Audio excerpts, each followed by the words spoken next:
የሰኞ ክፍል ላይ አድቬንቲስቶች እንግዲህ ምን ብለው ጽፈዋል?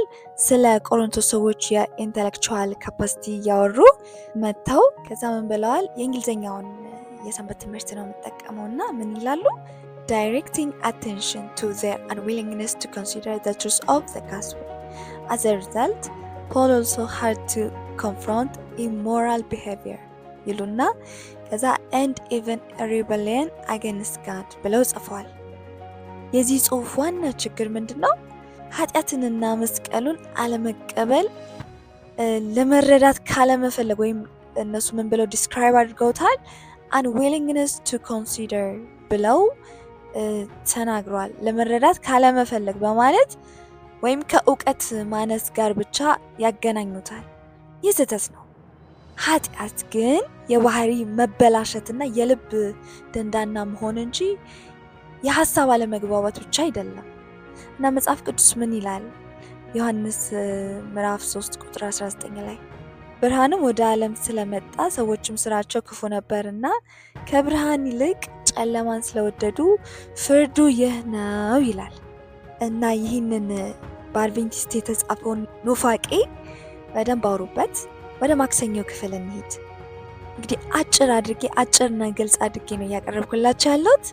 ወደ ማክሰኞ ክፍል ስናልፍ ምን ብለው ጽፈዋል? The idea is that God will destroy that which is already destroying itself በኢየሱስ ስም።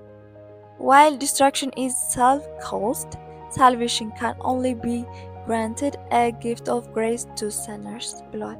እና the idea is that ሀሳቡ ወይም ዋና ሀሳብ ምንድን ነው አሉ?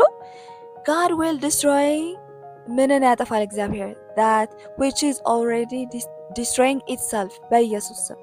እግዚአብሔር የሚያጠፋው አስቀድሞ ራሱን እያጠፋ ያለውን ነገር ነው። While destruction is self-caused, ጥፋት በራስ ስህተት የሚመጣ ሲሆን salvation can only be granted ማዳን ግን ምንድነው? Can only be granted a gift of grace to sinners ማዳን ግን ለኃጢአተኞች የሚሰጥ የጸጋ ስጦታ ብቻ ነው ብለዋል። እና God will destroy that which is already destroying itself. Is that it? እግዚአብሔር የሚያጠፋው አስቀድሞ ራሱን እያጠፋ ያለውን ነገር ነው ወይ? ይህ ትልቅ ኑፋቄ ነው። እንደዚህ በሚል የቃላት ጨዋታ እንዳያታልሏቸው። አንዳንድ ነገር ስታነቡ ምናምን ደህና ይመስላል አይደል? በደንብ መርምሩት፣ በደንብ መርምሩት። እግዚአብሔር የሚያጠፋው አስቀድሞ ራሱን እያጠፋ ያለውን ነገር ነው። እንዲህ አይነት ትምህርት ሊወገዝ ይገባዋል። የእግዚአብሔርን ፍጹም ቅዱስ ቁጣና የአክቲቭ ጀጅመንት የምንለው ማለትም ቀጥተኛ መለኮታዊ ፍርድ እግዚአብሔር የሚያስተላልፈውን እንዲህ አይነት አክቲቭ ጀጅመንት እግዚአብሔር ራሱ ጣልቃ በመግባት የሚበይንበትንና የሚያስፈጽምበትን ፍርድ ይህንን እንዲህ አይነት አባባል ለማርከስ ለማጣጣል ይሞክራል። እና ለዚህ ነው ብዙ ጊዜ የአድቬንቲስቶች እግዚአብሔር የመጽሐፍ ቅዱስን አይደለም ምለው እና ፍርድን ፍጡር በራሱ ላይ የሚያመጣው ብቻ አድርጎ በመሳል አድቬንቲስቶች እግዚአብሔርን እንደ ፓሲቭ ዝምተኛ ዳተኛ እንደሆነ ራሱ ቀጥተኛ እርምጃ ሳይወስድ ነገሮች በራሳቸው እንዲለወጡ ወይም እንዲከሰቱ የሚተው ታዛቢ አድርጎ ይስለዋል፣ ያቀርበዋል። መጽሐፍ ቅዱስ ግን ምን ይላል? እግዚአብሔር በኃጢአት ላይ ቀጥተኛ መለኮታዊ ፍርድ እንደሚሰጥ ንቁ ፈራጅ እንደሆነ ነው የሚገልጸውና እስኪ እንመልከት ጥቅሶችን። በዘፍጥረት ምዕራፍ 18 ቁጥር 25 ላይ ይህ ካንተ ይራቅ፣ ጻድቁን ከኃጢአተኛ ጋር ትገድል ዘንድ ጻድቁም እንደ ኃጢአተኛ ይሆን ዘንድ እንደዚህ ያለው አድራጎት ካንተ ይራቅ፣ የምድር ሁሉ ፈራጅ በቅን ፍርድ አይፈርድምን ይላል። እና በቅን የሚፈርድ እግዚአብሔር የምድር ሁሉ የዓለማት ሁሉ ፈራጅ ነው። መዝሙር 7 ቁጥር 11 ላይ እግዚአብሔር የእውነት ዳኛ ነው፣ ኃይለኛም ታጋሽም ነው፣ ሁልጊዜም አይቆጣም ይላል። እና ስለ ርኅራኄው ስለ ምሕረቱ ይናገራል። ኃይለኛም እንደሆነ የእውነትም ዳኛ እንደሆነ ይናገራል። ኢሳይያስ ምዕራፍ 13 ቁጥር 11 ላይ ደግሞ ዓለሙን ስለ ክፋታቸው ክፎቹንም ስለ በደላቸው እቀጣለሁ፣ የትዕቢተኞችንም ኩራት አዋርዳለሁ ብሎ እግዚአብሔር ይናገራል። ይቀጣል። ጀጅ ነው እንዴ? የሐዋርያት ሥራ ምዕራፍ 17 ቁጥር 31 ላይ ቀን ቀጥሯልና በዚያም ቀን ባዘጋጀው ሰው እጅ በዓለም ላይ በጽድቅ ሊፈርድ አለው ይላል እና ተመድቧል። የፍርድ ጊዜ ተመድቧል እና ይህንን መካድ ምን ማለት ነው? ዕብራውያን ምዕራፍ 10 ቁጥር 30 እስከ 31 ላይ በቀል የኔ ነው፣ እኔ ብድራትን እመልሳለሁ ያለውን እናውቃለንና ደግሞም ጌታ በሕዝቡ ይፈርዳል፣ በሕያው እግዚአብሔር እጅ መውደቅ የሚያስፈራ ነው ይላል እና መንፈስንና ነፍስን የሚያጠፋ እሱን እንድንፈራ በሌላ ስፍራም ይነግረናል እና እግዚአብሔር አክቲቭ ጀጅ ነው። ጀጅመንት ያስተላልፋል እንዴ! ተወያዩበት። ወደ ረቡዕ ክፍል እንሂድ። ምን ብለው ጽፈዋል አድቬንቲስቶች? For centuries, the cross has been for Christians a symbol of faith. It's hard for 21st century Christians to understand how crazy the idea of a crucified God was for the first century mindset. However, it's precisely because this was such a shocking message that makes it worthy of our most profound reflections. The portrait of a crucified Messiah makes it entirely clear to the whole universe how far God was willing to complete the plan of redemption. The idea of the cross itself and of the Lord's dying on the cross is astonishing enough to us sinners here on earth. Imagine, though, what it must have meant to the sinless beings who knew and worshipped the Lord Jesus in heaven. ይላል። በጣም ነው የሚገርመው። ለዘመናት መስቀል ለክርስቲያኖች የእምነት አርማ ሆኖ ኖሯል። ይሁንና የተሰቀለ አምላክ የሚለው ሀሳብ ለአንደኛው ክፍለ ዘመን አስተሳሰብ ምን ያክል እብደት እንደነበረ መረዳት ለ21ኛው ክፍለ ዘመን ክርስቲያኖች አዳጋች ነው ይሉና however ነገር ግን መልእክቱ እጅግ አስደንጋጭ መሆኑ ራሱ ነው ጥልቅ ለሆነ አስተንትኗችን የሚመጥን የሚያደርገው ካሉ በኋላ የተሰቀለው መሲህ ስዕላዊ መግለጫ እግዚአብሔር የደህንነትን እቅድ ለመፈጸም how far will he go ወይም ያንን እቅድ ለመፈጸም እስከምን ድረስ ለመጓዝ ፈቃደኛ እንደነበረ ለመላው አጽናፈ ዓለም ፍንትው አድርጎ ያሳያል። ተመልከቱ። የመስቀሉ ሐሳብ ራሱና የጌታ በመስቀል ላይ መሞት እዚህ ምድር ላይ ሳለን ለኛ ለኃጢአተኞች እንኳን እጅግ አስገራሚ ነው። ለመሆኑ በሰማይ ጌታ ኢየሱስን ያውቁትና ያመልኩት ለነበሩት ኃጢአት አልባ ፍጥረታትማ ይህ ምን ያክል ከባድ ትርጉም ሊኖረው እንደሚችል እስኪ ያስቡት በማለት አሳቢ ለመምሰል ያቀረቡት አስተንትኖ በጣም የሚገርም ነው። ስህተቱን ተመልከቱ። እግዚአብሔር ፍጥረታትን ለማሳመንና የቤዞነትን እቅድ ለመጨረስ እስከ መጨረሻው ርቀት ይጓዛል ወይም will go far away ወይም go to great lengths የሚለው አገላለጻቸው እግዚአብሔርን ከአቋሙ ወርዶ ፍጥሩን ለማሳመን የሚደግም አስመሳይ ያስመስሏል።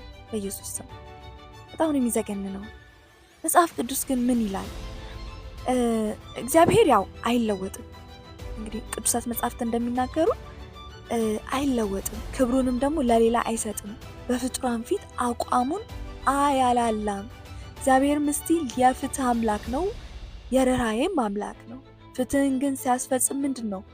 ፍትህም እንዳይጓደል በእኛ ፋንታ የገዛ ልጁን አሳልፎ ሰጠ። ርኅራኄ ወይም ፍቅር የለውም እንዳይባል ደግሞ ፍቅሩን አየን፣ እኛን አተረፈን። እግዚአብሔር ግን ራሱን ሰጠ። በጣም ነው የሚገርመው። ይህን መተላለፍ፣ ይህን ነገር ማክፋፋት ያሳዝናል እና በሚልክያስ 3:6 ላይ እኔ እግዚአብሔር አልለወጥም ብሏል። ክርስቶስ ራሱን ዝቅ አደረገ ብሎ በፊልጵስዩስ 2:7 ላይ ሲናገር ሰውን ከማዳን አንጻር እንጂ ፍትህ ፈላጊ ሆኖ አፕሩቫል ፍለጋ የሚንከራተት ወይ አስመሳይ ወይ ደግሞ የሚደክም በቃ ለማሳመን የሚደክም የሚፍጨረጨር አይደለም። ለምንድን ነው አያችሁ? የአድቬንቲስት ትክክለኛ ትምህርት ይህ ነው። ሐሰተኛ ትምህርት የመጽሐፍ ቅዱስ እግዚአብሔር አይደለም አድቬንቲስት ውስጥ ያለው። ተመልከቱ። ጌታ ኢየሱስ ራሱን እኮ እስከ መስቀል ድረስ ውርድ አድርጎ ራሱን አሳልፎ የሰጠው እኮ የእግዚአብሔር መለኮታዊ ባህሪና ሉዓላዊነትን እያስነካ ወይም ደግሞ ለማሳመን እኛን ለማሳመን ሲል ያንን እያላላ አይደለም። በፍቅር ያደረገው እኛን ለመግዛት ድጋሚ ለመመለስ ወደ ክብራችን ለመመለስ እሱ በሰጠን ክብር እንድንመላለስ ያደረገው የቤዞነት ስራ ነው። ራሱን ዝቅ ያደረገው ጌታ ፍጡራንን ለማሳመን እርሱ ከሰይጣን እንደሚበልጥ እንመጣበታለን በኋላ። እንደዛ አይደለም።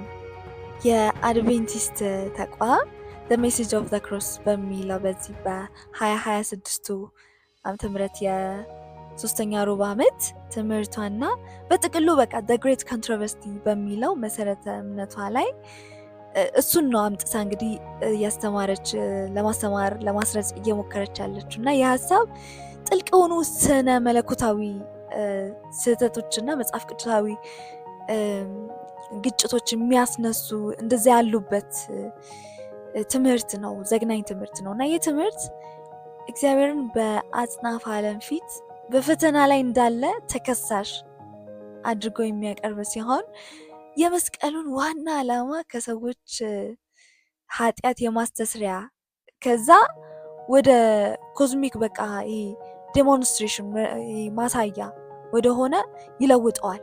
እንዴ ጌታ እኮ የመጣው የጠፋውን ሊፈልግና ሊያድን ነው። ግን እነሱ አፕሩቫል እንደሚፈልጉላ እግዚአብሔር ፍትሃቶ እየተንከራተተ ዋንስ መጣና ከዛ ዴሞንስትሬት እንዳደረገ ፍቅሩን ሳይሆን ግን ምንድነው አይ በቃ ህግ እንደዚህ መፈጸም ይችላል ብሎ ከዛ ደግሞ እኔ እንደዚህ ነኝ እንደዛ ነኝ ምናምን የሚለውን ይሄንን እግዚአብሔር ሉዓላዊ አምላክ ነው። ስሙ ከዚህ ትምህርት ጀርባ ያሉትን ዋና ዋና ስነ መለኮታዊ ችግሮችን በመጽሐፍ ቅዱስ እንደሚከተለው እንመልከታቸውና አንደኛ የእግዚአብሔርን ፍጹም ሉዓላዊነትና ክብር ዝቅ ያደርጋል። ይህ ትምህርት ማለት ነው ሶቨርኒቲውን ነው የሚጋፋ። ምክንያቱም ትምህርቱ እግዚአብሔር በአጽናፈ ዓለም ፊት ጥያቄ እንደተነሳበትና ያንን ጥያቄ ዝም ለማሰኘት ወይም ራሱን ነፃ ለማውጣት እንደዛ ሲል ኢየሱስን እንደሰጠ ያስተምራል። ይህ አምላክን ከፍጡራኑ ይሁንታንና ምስክርነት እንደሚፈልግ አድርጎ የሚያቀርብ በሰይጣን ክስ የሚናወጥና ራሱን ለመከላከል የሚደክም ደካማ ያስመስለዋል። እግዚአብሔር ግን ማንም የማይመረምረውና ለፍጡራኑ መልስ የመስጠት ግዴታ የሌለበት ፍጹም ሉዓላዊ አምላክ ነው። እርሱ ራሱ ፈራጅ እንጂ በፍጡራን ፊት የሚቆም ተከሳሽ አይደለም። በሮሜ ምዕራፍ 9 ቁጥር 20 ላይ ነገር ግን አንተ ሰው ሆይ ለእግዚአብሔር የምትመልስ ማን ነህ? ስራ ሰሪውን ስለምን እንዲህ አድርገህ ሰራኝ ይለዋልን? ይላል። በመዝሙረ ዳዊት ምዕራፍ 135 ቁጥር 6 ላይ በሰማይና በምድርም ባህርም ጥልቅነቱም ሁሉ እግዚአብሔር የወደደውን አደረገ ይላል። እና እግዚአብሔር ሉዓላዊ አምላክ ነው። የወደደውን የሚያደርግ ሁሉ በሁሉ የሆነ ጌታ፣ ሁሉም ነገር የራሱ ነው። መብት አለው፣ ሊፈርድ ብቃትም አለው። እና ደግሞ ገና ሊያስረዳ ምናምን ፍጥረት ይጨነቅ እንጂ ለራሱ ሲል ደግሞ የእግዚአብሔር ጽድቅ ይታያል፣ የታየ ነው፣ የሚታይ ነው። እና ማን ደፍሮ ማን ከሶት ሊሄድ ይችላል? በፍርድ ይረታል እግዚአብሔር። በቃ ማን ረትቶት ያውቃል? እሱ ጻድቅ ነው። እኛ ነን እንጂ ኃጢአተኞቹ ደግሞ ዋጅቶናል። ስለዚህ በደንብ አስቡበት። ሁለተኛው ስህተት ማለት ነው የመስቀሉን ዋና ዓላማ ማዛባት፣ በቃ ዲስቶርስ የማድረግ ያንን የመስቀሉን ፐርፐዝ እሱን የማዛባት ነገር በቃ ታያላችሁ እዚህ ላይ ማለት ነው።